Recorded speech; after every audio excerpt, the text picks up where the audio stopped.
Дарик.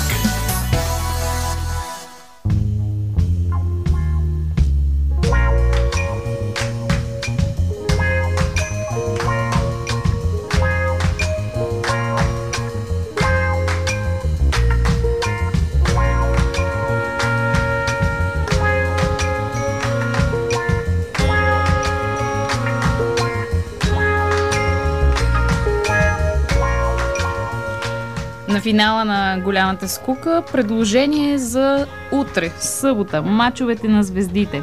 В студиото са Борислав Димитров, по-известен като Бобо 7, и Александър Авакян, звездите на аматьорския хокей в България. Тук следват аплодисментите и момичешките крясъци. Какво правите утре, момчета? Утре се провежда поредният матч на звездите, така наречена на звездите, на аматьорската хокейна лига. Вече може би 4-та или 5-та година подред се провежда. Като тази година е малко по-раздвижено, предвиждат се да се сформират 3 отбора, за да се включат повече хора. Единият отбор сте вие, Ледени дяволи. Смесени отбори от всички представители на аматьорските. Избройте ги, за да се зарадват хората, които участват в тези отбори. Динамо, Торпедо, 2 отбора на Ледени дяволи, защото имаме А и Б отбор, Днепър. Каква е схемата? 3 мача? Всеки срещу всеки. По 15 минути по третината, която няма да е точно третина, нали, така известна хокейната, леко ще бъде футболна. Какво значи футболна? По-дълга? Не, по-кратка ще бъде. По 2 полувремена ще е матча, няма да са третина. И ще бъде всеки срещу всеки, да е по-раздвижено, ще има повече така състезания за умения по-скоро, щафети, ще бъде някакси по-забавно предишните години. Победителя какво получава? По-големите звезди, по-големите звезди от другите звезди? Ами най-удовлетворението, че победил в този матч. В крайна кращата въпросът е да стане една веселба и накрая всички да отидем да изпием по една бира. Защо го правите това? За да привлечете повече хора, за да може повече хора да ходят на парзалката? Може би заради това, но от водени от егоистично чувство за, ако мога така да се изразя, личен кеф. Кеф цена няма. Чисто удоволствие. Какво е удоволствието? Я ми опишете сега. Какво е удоволствието в това? Вие колко пъти седмично тренирате? Зависи. Значи нашия отбор, специално всеки отбор има отделни тренировки. 2 до 3. Средно 2 до 3 един матч уикенда. Да. Значи 4 пъти седмично. Между 3 и 4 пъти пишете си ми, налет. моля ви, какво е удоволствието в това? 4 пъти в седмицата, вечерите, вместо да си с някое момиче, да се въргаляш на дивана, да обикаляш дискотеките, и да стоиш на студено, мрачно място, да се блъскаш с други странни хора като тебе, шайби да летат и да се блъскат в главата ти. Знам, че имате инциденти, ще разкажем след малко за тях. Къде е удоволствието в това? Ами, аз мисля, че ходенето на хокей вечер не изключва всичките останали удоволствия, които изброи. В никакъв случай. Удоволствието всеки сам го намира за себе си, но след един напрегнат ден, какъвто всички живееме в момента, да отидеш на парзалката, да се срещнеш с хора, които по принцип едва ли би се срещнал в живота. Защото сме от много различни сфери, много, всякакви хора има. И да споделиш един общ интерес, в край на краищата да изразходваш негативната енергия, може би, която си събрал през деня, и накрая, както казах, да завършиш по бира след всичките случки, които се случват. По-хубаво това няма. Това го казва човек, който кога свали гипса? Гипса го свалих март месец, пироните ги извадих в началото на ноември. 2000. Човек с извадени пирони през ноември говори за удоволствието от... Значи, да, въпреки това има удоволствие. Човека срещу тебе ли така ти помогна за пироните? Той ковач. Извинявайте, просто знам историята. Да, той е ковач на пироните. Човека, който е от дясната ми страна, е щупил кръка на човека, който е от левата ми страна, и те сега са в студиото и са приятели. Това не и се означава, харесват. че аз съм ляво политически ориентиран, той е дясно. Искам да го уточня за всички слушатели. Добре, да има инциденти. В смисъл, наистина има инциденти. Разбира се, често ли има щупани крака, носове? Не. В смисъл това с повече изключение, но естествено такъв контактен е спорт. Няма как да се избегнат. По 2-3 носа на сезон е нормално. 2-3 носа на сезона. Както каза човека срещу мене, има на своя актив 1 крак и 2 носа, което не е малко. И се на приятели. Води класацията. За съжаление се на приятели. Да, води класацията. Как се случва така? Случайно. И се на теб. Случайно се на мен. Агресивен играч ли си? Така ме водят, но не смятам, че точно така. Агресивен играч ли? Умерено агресивен, на моменти и луд. Фенките чии са? Фенките са твои. Естествено. Да, защото съм по-възрастен от господина. Идват ли? Идва ли момичета? Когато аз разказвам на приятелки за хокеисти, те казват: "О, колко секси спорт!" Та има ли такива момичета, които идват да ви гледат, защото това е много секси спорт? Едни блъскащи се мъже на леда. По принцип има, естествено, приятелки, познати, включително които покрай отбора се завъртяха, така да кажем. Да, се запалиха, сами питат кога има следващия матч, което е доста странно, защото адски студено в залите и в двете и в зимния дворец. Но ги топли чувството, че гледат Бобо, защото в интерес на истината по-големите фенки са не. Лошите, какво беше, момичета харесват лошите момчета. Това ли е звездата? Секс символа на абсолютно. Ледения Не само на Ледения дявол, на цялата на цялата лига, бих казал, най-известния. Добре, айде кажете ми как се организирате. Смисъл, в държава, в която на 3-4 етажа хора, живеещи в блок, не могат да се организират да си оправят покрива, да платят на чистачката. Вие как успяте? Вие сте страшно много хора. Във вашия отбор са примерно 20 на човека, в останалите отбори. В смисъл, това е едни около 100 човека да положат общи усилия за нещо. Как се случва? Аз мога да кажа за нашия отбор. Сега за другите отбори, всеки отбор, както казах, си има специфика. Отбора до едно и също.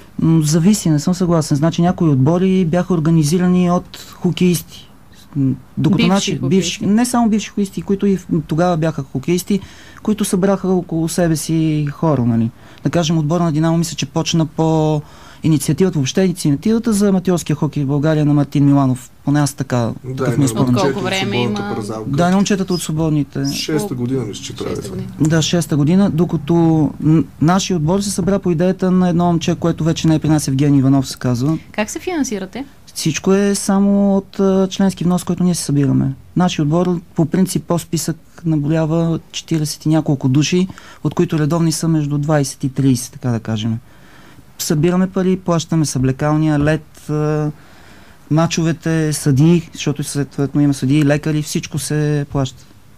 Операциите. Операциите сами си ги плащате. Като се записва човек във вашия отбор, трябва ли да има платена здравна осигуровка? Добре ли е да има такава? Ние не сме НОИ и съответно не сме държавна организация да гониме някой дали има или няма. Не, защото е хубаво, ако често се чупат носове и крака, да е здравно осигурен човек. Не искам да оставяме погрешно впечатление в слушателите.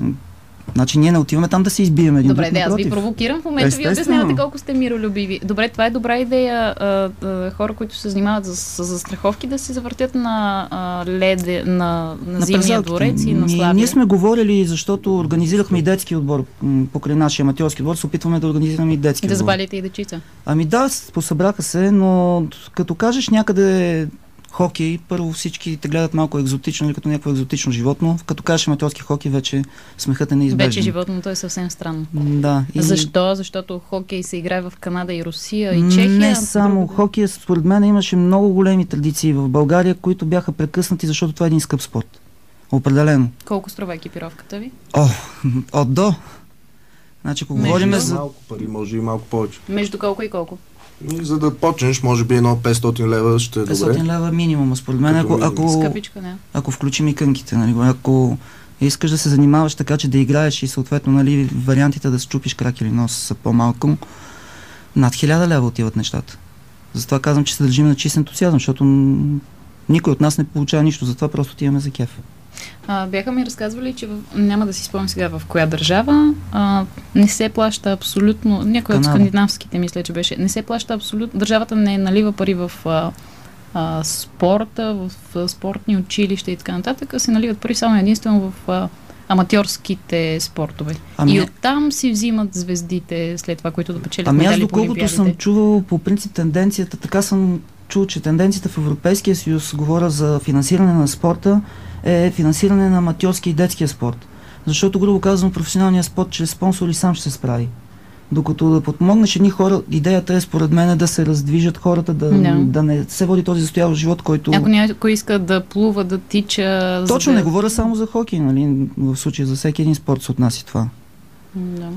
Добре. А иначе наистина подпомагат по различни начини. Доколкото съм чувал в Канада, ако отидеш на свободна парзалка, където в България плащаш лед, плащаш и кънки, ако отидеш със собствени кънки, не плащаш изобщо за леда. Тоест леда се финансира Държавата или от общината, Знам, зависи, че по Коледа също правите едни много приятни неща. Събирате приятели. Разкажете. И някаква традиция си направихме, че решихме по Коледа да се събираме с приятели, да направим, в смисъл и феновете да могат да се докоснат, нали, до отбора. Магията. Да, до магията, до отбора. И организираме свободна празалка, нали, с отбора, каниме приятели, каниме от други отбори момчета. И така вече, като гледам всяка година, май стават все повече и повече присъстващите.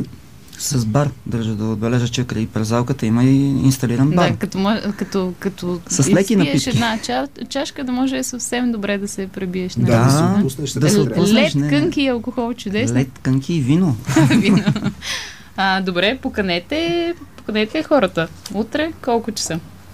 Утре от 19 часа на зимна празалка Славия да заповядат всички, които проявяват интерес, които нямат какво да правят, на които им е интересно да се запознаят с нещо ново преживяване. Наистина само отстрани на трибуните, но мисля, че ще бъде доста по-раздвижено. Идват ли често нови хора?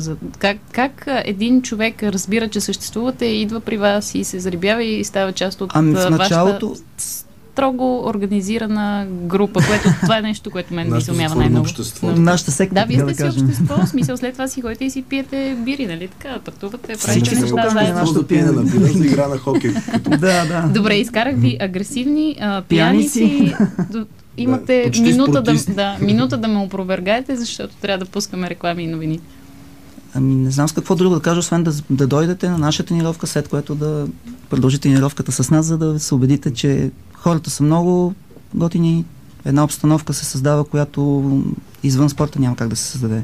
Аз ви поздравявам за това, защото наистина сте изключително така симпатични хора. Знам, че давате много от себе си, за да вървят нещата. Боби, едно изречение от тебе. Да заповядат утре, входа е свободен, явно забравихме го 7 часа, изпуснем. 7 часа на празалка Славия и ние ще се постараем от леда да ги зарадваме. Добре, мерси много. Александър Авакян, Борислав Димитров. Мачовете на звездите започват утре в 7 часа на Славия.